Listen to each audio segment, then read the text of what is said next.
తీశారు.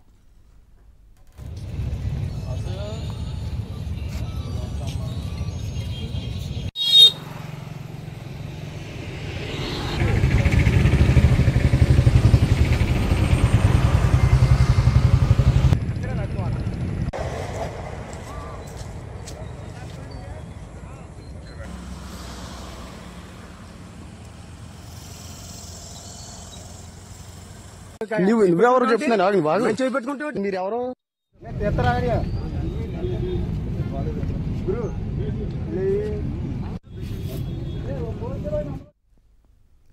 తుని అత్యాచారం కేసు నిందితుడు నారాయణరావు చెరువులో పడి మృతి చెందాడు. రాత్రి న్యాయాధికారి దగ్గరకు తీసుకువెళ్తుండగా పోలీసుల నుంచి తప్పించుకుని చెరువులో దూకాడు. టాయిలెట్కి వెళ్తానని చెప్పి నారాయణరావు చెరువులోకి దూకేశాడు. తుని కోమటి చెరువులో నారాయణరావు మృతదేహాన్ని పోలీసులు వెలికి తీశారు. మరిన్ని వివరాలు అందించేందుకు మా ప్రతినిధి అప్పారావు సిద్ధంగా ఉన్నారు.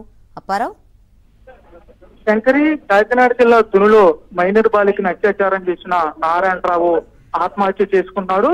కోమటి చెరువులో అతని మృతదేహాన్ని పోలీసులు కనుగొన్నారు.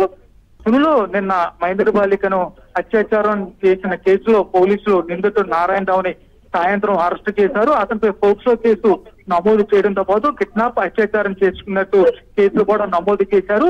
అయితే రాత్రి 8 గంటలకు ప్రతిపాడులోని జిల్లా న్యాయాధికారి దగ్గరికి ఆధాపత్యం తీసుకెళ్లగా అందుబాటులో లేకపోవడంతో రాత్రి 10 గంటలకు తీసుకురావాలని న్యాయాధికారి ఆదేశించారు.